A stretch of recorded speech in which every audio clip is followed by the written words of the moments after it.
Good morning class 8th SST में हम chapter number 7 कर रहे हैं. In this chapter we are learning about the condition of craft and industries in India during British rule, and especially we are focusing on two industries, that is textile industries and iron and steel industries.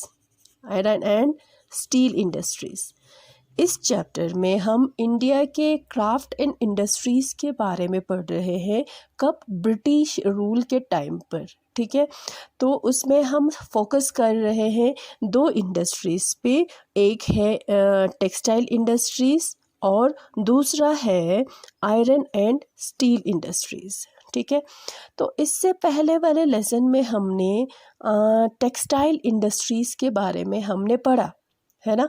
तो कि किस तरह से India का जो textile है यानी कि जो फैब्रिक है, जो क्लोथ है, वो किस तरह से मशहूर थे, उसका क्वालिटी कैसा होता था और उसका कितना ज़्यादा डिमांड होता था यूरोपियन मार्केट में, है ना. तो वो हमने पढ़ा. उसके ट्रेड के बारे में पढ़ा हमने कि किस तरह से उसका ट्रेड किया जाता था, है ना. तो फिर धीरे धीरे हमने ये भी पढ़ा कि टेक्सटाइल इंडस्ट्री जो है वो किस तरह से डिक्लाइन हो गया, है ना. फिर उसके बाद हमने पढ़ा कि किस तरह से इंडिया में टेक्सटाइल जो है इंडस्ट्री फैक्ट्री जो है वो बनाना स्टार्ट हुआ. सबसे पहले मुंबई से जो है बनाना शुरू हुआ, है ना. तो वो हमारा टेक्सटाइल के बारे में हमारा हो चुका है. तो आज हमारा ये लास्ट पार्ट होगा जो हम करेंगे, जो दूसरा टॉपिक जो हमारा है iron and steel industry of India. India के आयरन एंड स्टील इंडस्ट्री के बारे में हम करेंगे. ठीक है, तो हमारा ये जो नेक्स्ट हमारा टॉपिक है वो है आयरन एंड स्टील इंडस्ट्री के बारे में. The sword of Tipu Sultan and wootz steel.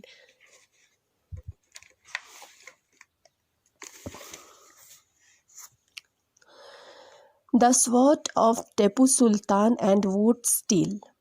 ठीक है, आयरन एंड स्टील इंडस्ट्रीज, जैसे जिसको हम कह सकते हैं आयरन एंड स्टील इंडस्ट्री के बारे में. ठीक है, Tipu Sultan was the ruler of Mysore. Tipu Sultan जो है एक राजा का नाम है. ठीक है, जो रूल करते थे कहाँ पे, मैसूर में रूल करते थे. और वो उन्होंने कब तक मैसूर में रूल किया, 1799 तक वो मैसूर में वो उन्होंने रूल किया. ठीक है, he fought 4 Wars with British. उन्होंने ब्रिटिशर के साथ 4 लड़ाइयाँ लड़े. ठीक है, and diet fighting with his sword in his hand. और वही वैसे ही वो लड़ाई लड़ते लड़ते ब्रिटिशर्स के साथ जो है लड़ाई लड़ते लड़ते जो है वो मारे गए, अपने तलवार को अपने हाथों में लिए हुए. स्वॉर्ड यानी कि तलवार कहते हैं. ठीक है, Tipu's sword now part of valuable collection in museum in England. जो अभी जो है टेपू सुल्तान का जो तलवार जो है अभी एक इंग्लैंड के म्यूज़ियम में रखा हुआ है अभी भी.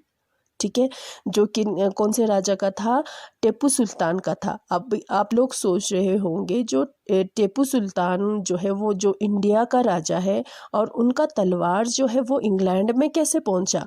उस टाइम जो है इंडिया में ब्रिटिशर का रूल था. तो उस तरह से जो है टेपू सुल्तान का जो तलवार जो है वो इंग्लैंड के म्यूज़ियम में पहुंच गया. समझ में आया. अब आप लोग सोच रहे होंगे कि अब मैम तो कह रहे थे कि आयरन एंड स्टील इंडस्ट्रीज़ के बारे में पढ़ेंगे, अभी ये टेपू सुल्तान कहाँ से आया. तो टेपू सुल्तान जो है, जो उन्होंने तलवार, जो वो तलवार से जो लड़ाई लड़ते थे, जो तलवार जो यूज़ करते थे, वो बहुत ही स्ट्रॉन्ग तलवार था, बहुत ही अच्छा तलवार था. तभी तो उन्होंने म्यूज़ियम में रखा हुआ है इंग्लैंड के, है ना. तो वो टेपू सुल्तान का जो तलवार जो है वो वुड स्टील से बना हुआ था. जो मेटल जो है ना स्टील से बना हुआ था, जिसको वुड स्टील कहते हैं. समझ में आया. It was made of high carbon steel that could rip the armor of the enemy. और वो जो है तलवार जो है, टीपू सुल्तान का जो तलवार जो है वो हाई कार्बन स्टील से बना हुआ था, जो इतना स्ट्रॉन्ग होते थे, इतना तेज़ धार के होते थे। जो दुश्मन का जो आर्मर होता है ना, आर्मर क्या होता है, जब आपने टीवी में देखा होगा, जब लड़ाई लड़ने के लिए, जंग के लिए जब सिपाही जाते हैं या राजा जाते हैं तो वो एक क्या पहनते हैं, अपने आप को प्रोटेक्ट करने के लिए एक स्टील का जैसे उसका बना हुआ एक कवच, सुरक्षा कवच जो है वो पहनते हैं, है ना, तो उसको आर्मर कहते हैं। तो टीपू सुल्तान का जो वो तलवार जो है इतना तेज़ धार का था, इतना स्ट्रॉन्ग था कि वो उस आर्मर को भी कट कर सकते थे, उसको भी कट सकते थे और इस तरह से जो है दुश्मन को इस तरह उससे मार सकते थे, इतना तेज़ होता था। ठीक है, तो वो जो है स्टील जो है इंडिया में बनता था, वुड्स स्टील जो है इंडिया में बनता था और वो बहुत ही स्ट्रॉन्ग होता था, अच्छा होता था। ठीक है, ये स्टील के बारे में कह रहे हैं, समझ में आया। तो प्रोसेस ऑफ मेकिंग वुड्स, अब वुड्स स्टील को कैसे बनाया जाता था वो ज़रा हम देखते हैं। ठीक है, iron was mixed with charcoal and put inside clay pot by maintaining the right temperature and hence fine quality of steel was produced. क्या किया जाता था, आयरन को मिक्स किया जाता था चारकोल के साथ और एक मिट्टी के बर्तन जैसे ऐसे बड़ा सा होता था, उसमें उसको रखा जाता था आयरन और चारकोल को, और उसको पिघलाया जाता था, आग लगाया जाता था उस पर, और बहुत ही परफेक्ट टेम्परेचर जो है वो रखते थे। तो गर्मी की वजह से क्या होता था, जो आयरन जो है वो बिल्कुल पिघल जाते थे, जैसे कि लिक्विड फॉर्म में बन जाते थे और चारकोल के साथ मिक्स हो जाते थे, और उस जब वो हार्ड बन जाता है वो ठंडा होने के बाद, तब जो है एक बहुत ही अच्छे क्वालिटी का स्टील जो है उससे प्रोड्यूस होता था, जिसको वुड स्टील बोलते थे। समझ में आया। और वो वुड स्टील जो है इंडिया का, जो साउथ इंडिया में प्रोड्यूस होते थे, बहुत ही फेमस थे, बहुत ही उसके क्वालिटी की वजह से इतना स्ट्रॉन्ग होता था वो वुड स्टील। ठीक है, it was so famous that European scientist Michael Faraday spent 4 years studying the properties of Indian woods. वो इतना फेमस था कि जो एक साइंटिस्ट, जो एक यूरोपियन साइंटिस्ट जिनका नाम था माइकल फैराडे, वो इंडिया में आए और उन्होंने वुड स्टील के प्रॉपर्टीज़ के बारे में स्टडी करने के लिए उन्होंने पूरा 4 साल लगाए। तो उनको ये पता चला कि इंडिया के साउथ इंडिया में एक ऐसा स्टील मिलते हैं, एक ऐसा वुड स्टील मिलते हैं जो बहुत ही स्ट्रॉन्ग होते हैं। ठीक है, तो वो आए और उन्होंने पूरा 4 साल लगाया कि और उसके प्रॉपर्टीज़ के बारे में, वुड स्टील के प्रॉपर्टीज़ के बारे में उन्होंने स्टडी की। किसने? माइकल फैराडे ने।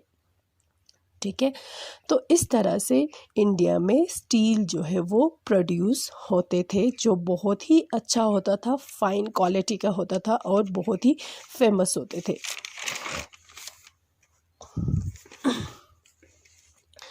But soon steel industry decline, मगर जैसे कॉटन के साथ हुआ, कॉटन के टेक्सटाइल के साथ हुआ, वैसे ही आयरन स्टील इंडस्ट्री जो इंडिया में है वो भी डिक्लाइन होना शुरू हुआ। तो उसके वजह क्या थे?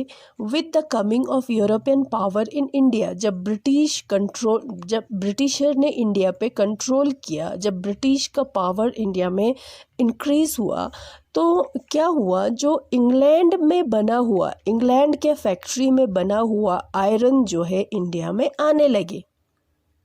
ठीक है, तो इंडिया में आने लगे तो इंडियंस जो है वो क्या यूज़ करने लगे, इंग्लैंड से आया हुआ आयरन जो है वो यूज़ करने लगे। फिर क्या हुआ, steel Indian steel and furnaces were abandon. जो इंडिया में फर्नेसेस वो होता है जहाँ पे स्टील बनता है, जहाँ पे पिघलाया जाता है स्टील को, उसको फर्नेसेस कहते हैं। तो इंडिया का जो फर्नेसेस जो है वो क्या हुआ, वो बंद होने लगा। क्यों? क्योंकि अब इंडिया में आयरन आने लगा। कहाँ से? इंग्लैंड में बना हुआ आयरन आने लगा, है ना। तो ज़्यादातर लोग जो है इंग्लैंड से आए हुए आयरन को यूज़ करने लगे, उसको ख़रीदने लगे। समझ में आया?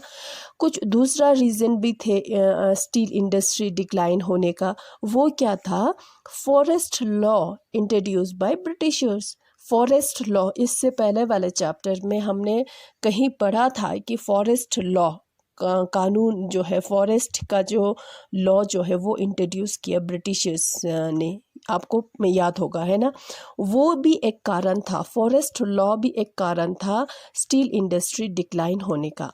वो कैसे? कि फॉरेस्ट लॉ में क्या बताया था कि कुछ फॉरेस्ट जो है, जंगल जो है वो रिजर्व फॉरेस्ट है, यानी कि स्टेट ने बोला कि वो स्टेट का प्रॉपर्टीज़ है, वो स्टेट का फॉरेस्ट है, आप इसमें नहीं जा सकते अपने मर्ज़ी से।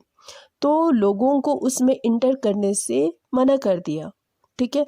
तो अगर फॉरेस्ट में नहीं जाएंगे, जंगल में अगर लोगों को ये परमिशन नहीं होगा जंगल में जाने का, तो उनको स्टील पिघलाने के लिए उनको लकड़ी कहाँ से मिलेंगे? समझ में आया? और आयरन ओर तो जंगल में मिलते हैं, वो कहाँ से मिलेंगे? अगर उनको जंगल में जाने की अगर उनको परमिशन नहीं देंगे तो उनको एक तो उनको लकड़ी नहीं मिलेंगे जिससे वो फर्नेसेस चलते हैं, जहाँ पे आयरन को पिघलाया जाता है, स्टील को पिघलाया जाता है, वो लकड़ी नहीं मिलेंगे। दूसरा जो आयरन ओर यानी कि जो जंगल से मिलते हैं वो उनको नहीं मिलेंगे। ठीक है। तो इसलिए उनको ये फॉरेस्ट लॉ भी ये उनके लिए प्रॉब्लम क्रिएट करने लगे। कहीं कहीं जगहों पे स्टेट ने क्या किया कि आप लोग जंगल में जा सकते हैं, आप लोग आयरन ओर जो है वो सर्च कर सकते हैं, आप लोग वहाँ से लकड़ी ले सकते हैं, मगर उसके लिए उन्होंने बहुत ही ज़्यादा हैवी टैक्सेस जो है उन्होंने लगाया। ठीक है। उनको अगर जंगल में जाने के लिए, वहाँ से लकड़ी लाने के लिए या वहाँ से आयरन ओर लाने के लिए उनको बहुत ही ज़्यादा पैसा पे करना पड़ता था। तो ये उनके लिए प्रॉब्लम हो गई। ठीक है। Iron smith in India began using the imported iron to manufacture utensils and implements। तो क्या हुआ? जो आयरन स्मिथ होता है, जो आयरन बनाने वाले, जो आयरन की चीज़ें जो बनाने वाले लोग जो है क्या करने लगे, इससे तो अच्छा है कि हम जो आयरन आ रहे हैं इंडिया में, इंग्लैंड से बना हुआ जो आयरन आ रहे हैं वही यूज़ कर ले, उसे से बर्तन वर्तन, ये इम्प्लीमेंट्स, ये टूल्स जो है वही बना लेते हैं। तो क्या हुआ कि उन्होंने जो वहाँ से जंगल से लकड़ी लाना या जो है या वहाँ से आयरन ओर लाना उनके लिए बहुत ही मुश्किल हो गए। क्यों? क्योंकि उनके लिए बहुत ही ज़्यादा हैवी टैक्स जो है उनको पे करना पड़ता था गवर्नमेंट को, जो जिससे उनको ज़्यादा प्रॉफिट नहीं मिलते थे। तो इस वजह से उन्होंने क्या सोचा, चलो अब रहने देते हैं, चलो इससे अच्छा जो आयरन आ रहे हैं इंडिया में, जो इंग्लैंड में बना हुआ जो आयरन आ रहे हैं उसी को यूज़ कर लेते हैं, उसी से हम बर्तन वर्तन ये सारे हम बना लेते हैं। ठीक है। तो इस तरह से आयरन एंड स्टील इंडस्ट्री जो है इंडिया का, इस तरह से वो डिक्लाइन हुआ। डिक्लाइन क्यों हुआ? दो चीज़ों के कारण हुआ। एक, जब ब्रिटिश पावर इंडिया में इंक्रीज़ हुए, वो इंडिया में आए, कंट्रोल किया, तो वहाँ पे क्या आने लगे, इंग्लैंड में बना हुआ आयरन जो है इंडिया के मार्केट में आने लगे। ठीक है। जिसकी वजह से इंडिया का जो स्टील जो है वो लोगों ने ख़रीदना कम कर दिया। ठीक है। और दूसरा कारण ये था कि फॉरेस्ट लॉ जो ब्रिटिशर्स ने इंट्रोड्यूस किया था, जिसमें ये कहा गया था कि जंगल जो है वो रिज़र्व फॉरेस्ट है, उसमें आप लोग नहीं जा सकते, वहाँ से आप लोग लकड़ी जो है नहीं ला सकते, वहाँ पे आप लोग आयरन ओर जो है उसकी खोज नहीं कर सकते।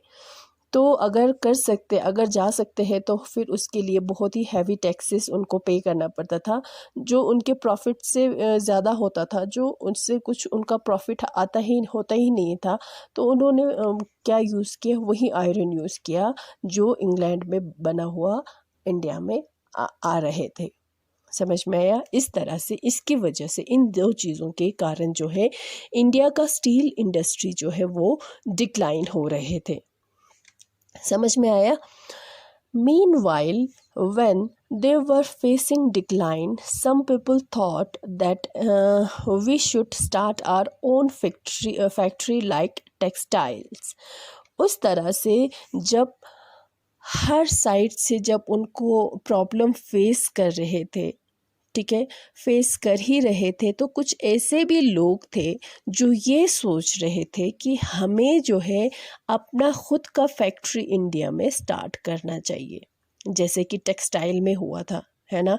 सबसे पहले फैक्ट्री जो है सेटअप किया था मुंबई में, है ना, मिल जो है सेटअप किया था। उसी तरह से कुछ लोग ये सोचने लगे कि हमें इतना प्रॉब्लम हो रहे हैं स्टील इंडस्ट्री को लेकर, जो है स्टील को लेकर इतना ज़्यादा प्रॉब्लम हो रहे हैं, तो क्यों ना हम अपना खुद का इंडस्ट्री जो है इंडिया में, खुद का फैक्ट्री जो है क्यों ना हम स्टार्ट करें, और क्यों ना हम वहाँ पे हम स्टील प्रोड्यूस करना शुरू करें, जैसे कि टेक्सटाइल में हुआ था। तो उसमें से कुछ ऐसे लोग थे जो था, जैसे कि दोराबजी टाटा, जमशेद जी टाटा थे, ठीक है। तो उन्होंने क्या शुरू किया, यही शुरू किया कि इंडिया में हम खुद अपना स्टील फैक्ट्री लगाएंगे। Iron and steel factories cam up in India. अब इसका स्टोरी हम देखते हैं कि किस तरह से आयरन और स्टील का फैक्ट्री जो है इंडिया में बनाना शुरू हुआ, ठीक है। In 1904, Charles Weld and an American geologist and Dorabji Tata, eldest son of Jamshedji Tata, दो इंसान थे, एक फॉरेनर थे, ब्रिटिशर थे, फॉरेनर थे, और एक इंडियन थे, ठीक है। जो यूरोपियन थे उनका नाम चार्ल्स वेल्ड था, ठीक है, जो एक अमेरिकन जियोलॉजिस्ट थे, और दूसरा जो इंडियन थे जिनका नाम था दोराबजी टाटा। दोराबजी टाटा कौन थे? जमशेद जी टाटा का बड़ा बेटा था, सबसे बड़ा बेटा था। किसका? कौन? दोराबजी टाटा जो है वो एल्डेस्ट सन था, किसका? जमशेद जी टाटा। इन दोनों ने क्या किया? Start searching for the finest iron ore in India. इन दोनों ने किन दोनों ने? चार्ल्स वेल्ड और दोराबजी टाटा दोनों ने इंडिया में आयरन ओर कहाँ से मिलता है वो उन्होंने सर्च करना, यानी कि खोजना, तलाशना उन्होंने शुरू किया, ठीक है। वो कब? 1904 में। They found the place where iron ore is found with the help of Agaria tribe. तो लास्ट में क्या हुआ कि दोनों थके हुए कहीं जगह पे बैठा हुआ था, तो दूर से कुछ औरतें जो है, ग्रुप ऑफ पीपल जो है, कुछ औरतें जो है अब सिर पे टोकरी उठाए हुए और उसमें आयरन ओर उठाया हुआ आ रहा था। तो दोनों दोराबजी टाटा और ये चार्ल्स वेल्ड जो है, दोनों उन लोगों के पास गए और उन्होंने पूछा कि ये कहाँ से लाए तुम लोगों ने। तो उन्होंने इशारा किया एक हिल की तरफ जिसका नाम था राजहारा हिल्स, ठीक है। तो उन्होंने इशारा किया एक हिल की तरफ, वो कौन सा हिल था? राजहारा हिल था। तो वहाँ पे राजहारा हिल में वर्ल्ड का सबसे फाइनेस्ट ओर मिलते हैं, आयरन ओर मिलते हैं, ठीक है। मगर तो दोनों वहाँ पे हिल की तरफ भागे हुए चले गए और देखा उन्होंने कि वहाँ पे सबसे बहुत ही अच्छा फाइन क्वालिटी का आयरन ओर मिल रहे हैं। मगर वहाँ पे एक प्रॉब्लम थी, क्या? Water scarcity. वाटर जो है, पानी नहीं था, है ना। अगर कोई फैक्ट्री अगर स्टार्ट करना है तो उसके लिए क्या होना चाहिए? पानी, availability of water is very important, है ना। पानी जो है एक फैक्ट्री को चलाने के लिए पानी की तो सबसे ज़्यादा ज़रूरी होता है। तो जो है राजहेरा हिल के पास जो है पानी नहीं था, तो ये एक प्रॉब्लम हो गई। फिर धीरे कुछ साल बाद जो है फिर उन्होंने एक जगह खोज निकाली, वहीं अगारिया ट्राइबल पीपल है। अगारिया ट्राइब मतलब ट्राइब का नाम है अगारिया ट्राइब, जिन्होंने मदद किया था चार्ल्स वेल्ड और दोराबजी टाटा को आयरन ओर की खोज करने में मदद की थी, ठीक है। फिर क्या हुआ, कुछ साल बाद फिर उन्होंने एक जगह खोज निकाली, उन्हीं आगारिया ट्राइब के लोगों के मदद से जो था जगह खोज निकाला, और वहाँ पे उन्होंने क्या किया, बिलाही स्टील प्लांट जो है उन्होंने फाउंड किया, और उन्होंने एक लार्ज बड़ा सा जंगल जो है उन्होंने क्लियर किया, साफ़ किया, और वो कौन से रिवर के पास था, सुबर्णा रेखा। ठीक है, सुबर्णा रेखा जो है एक रिवर का नाम है, तो उस रिवर के पास जो है उन्होंने सेटअप किया फैक्ट्री। ठीक है, फैक्ट्री सेटअप किया, स्टील का फैक्ट्री सेटअप किया, और वहाँ पे एक टाउनशिप जो है वो डेवलप हुआ, इंडस्ट्रियल टाउनशिप जो है डेवलप हुआ, जिसका नाम है, उस टाउनशिप का नाम है जमशेदपुर। समझ में आया। Tata iron and steel company, जिसको टिस्को कहते हैं, ठीक है, टिस्को शॉर्ट में टिस्को कहते हैं, Tata iron and steel company जो है अब वहाँ पे स्टील प्रोड्यूस होना शुरू हुआ। कब से, 1912 से 1912 से जो है उन्होंने स्टार्ट किया वहाँ पे आयरन जो है वो प्रोड्यूस करना।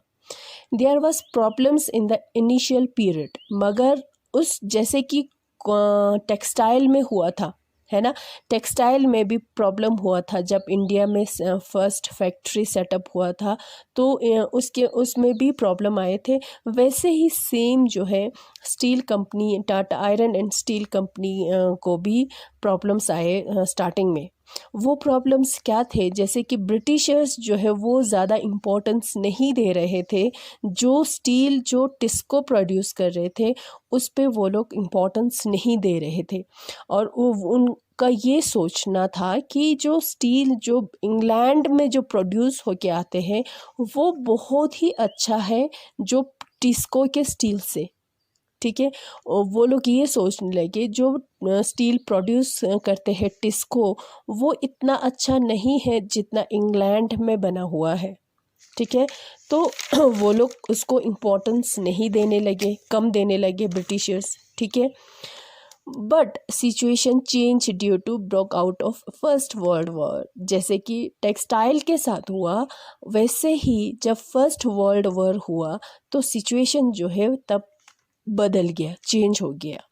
कैसे कि ना, जब फर्स्ट वर्ल्ड वॉर हुआ तो टिस्को को चांस मिला जो है वो प्रोड्यूस करने का, carriage wheels, shell for war, rails for Indian railways. तब इंडिया में रेलवेज बन रहा था, हर जगह रेलवेज बन रहा था, एक जगह से दूसरे जगह कनेक्ट कर रहे थे रेलवेज की वजह से। तो रेल्स में किस चीज़ की ज़रूरत होते हैं, स्टील, आयरन एंड स्टील की ज़रूरत होते हैं। तो बहुत तब उस टाइम तो ये सारा स्टील जो है वो ब्रिटिश से आ रहे थे, ब्रिटेन से आ रहे थे, दूसरे कंट्री से आ रहे थे। मगर जब फर्स्ट वर्ल्ड वॉर हुआ तब वहाँ से नहीं आ पाए, क्योंकि वहाँ तो वो लोग तो खुद जंग में बिजी थे। तो फिर ये सारे जो जितना रेल में चाहिए होता था स्टील, वो सारा प्रोड्यूस करने लगे कौन, टिस्को। ठीक है, और दूसरा जो है जंग में जो चाहिए, जो सामान चाहिए, जैसे कि कैरेज व्हील्स चाहिए, जैसे कि शेल चाहिए, वो सारा जो है प्रोड्यूस करने लगे टिस्को। ठीक है, इन 1919 British government was buying 90% of steel from India. 1919 तक जो है ब्रिटिश गवर्नमेंट जो है टिस्को का स्टील जो है वो ख़रीदने लगे। कितने परसेंट, 90, पूरा 90% जो है वो इंडिया के स्टील जो प्रोड्यूस होते थे उससे पूरा वो लोग करते थे, पूरा 90% ख़रीदते थे। ठीक है, इट मीन्स जो है बहुत ही ज़्यादा डेवलप हुआ या इंक्रीज़ हुआ। फिर क्या हुआ, when national movement developed, demand for government protection became louder. पहले गवर्नमेंट की तरफ से इंडस्ट्रीज़ को कोई प्रोटेक्शन नहीं होते थे, कोई सिक्योरिटी नहीं होते थे। मगर जब नेशनल मूवमेंट स्टार्ट हुआ, आज़ादी के लिए जब लड़ाई स्टार्ट हुआ, तो फिर जो है गवर्नमेंट का प्रोटेक्शन के लिए डिमांड भी बढ़ गए, लोग उसके ज़्यादा डिमांड करने लगे कि हमें ये चाहिए, हमें वो चाहिए। तो क्या हुआ, the British government had to concede many of these demands in order to retain its control over India. तो ब्रिटिश गवर्नमेंट को भी इंडिया में अपना कंट्रोल बनाए रखने के लिए, अपना रूल बनाए रखने के लिए कुछ डिमांड को एक्सेप्ट करना पड़ा। समझ में आया? अगर नहीं करेंगे तो फिर नेशनल मूवमेंट हो रहा था, आज़ादी के लिए लड़ाई हो रहे थे, अगर उनकी बात भी थोड़ा बहुत सुनना पड़ता था। अगर नहीं सुनेंगे तो फिर उनको बाहर निकाला जा सकता है। तो फिर उनको भी कुछ डिमांड जो है इन इंडस्ट्रियल जो है कंपनी का जो कुछ डिमांड जो है उनको पूरा करना पड़ रहा था। ठीक है, किसकी वजह से? नेशनल मूवमेंट की वजह से, क्योंकि उनको इंडिया पे अपना जो कंट्रोल जो है वो तो जमाए रखना है ना। तो वो आसानी से वो लोग छोड़ने वाले नहीं थे। तो कुछ जो है हद तक जो है कुछ डिमांड्स जो है ब्रिटिश गवर्नमेंट जो है वो पूरा करने लगे। समझ में आया? तो ये हो गए हमारे टेक्सटाइल और आयरन एंड स्टील इंडस्ट्रीज़ के बारे में इंडिया के। ठीक है, तो इसमें हमने देखा कि किस तरह से टेक्सटाइल हो या आयरन एंड स्टील इंडस्ट्री हो, किस तरह से पहले उन्होंने स्टार्ट किया, किस तरह से राइज हुआ, फिर किस तरह से डिक्लाइन हुआ, फिर किस तरह से फिर जो है उन्होंने उनको सक्सेस मिली। तो चाहे आयरन हो या एंड स्टील, चाहे आयरन एंड स्टील हो या चाहे टेक्सटाइल हो, उनको तब मिला, उनको डेवलप करने का मौका तब मिला जब वर्ल्ड वॉर हुआ, है ना। तो वर्ल्ड वॉर तो 1 साल के लिए नहीं हुआ था, कुछ महीने के लिए नहीं हुआ था, ये तो सालों तक 4-5 साल जो है वो कंटिन्यू रहा। तो फिर उसमें जो भी ज़रूरतें होते थे, जो भी नेसेसरीज जो थिंग्स होते थे, वो सारा प्रोड्यूस करने लगे जो इंडिया में बना हुआ जो फैक्ट्रीज जो है वो। ठीक है, चाहे जो आर्मी के लिए ड्रेस हो, जो टेक्सटाइल इंडस्ट्री जो है वो प्रोड्यूस करते थे, चाहे जो है आर्मी के लिए जो भी चाहिए होता था वो iron and steel industry India से प्रोड्यूस करने लगे। ठीक है, तो ये आपका चैप्टर जो है वो ख़त्म होता है। Thank you.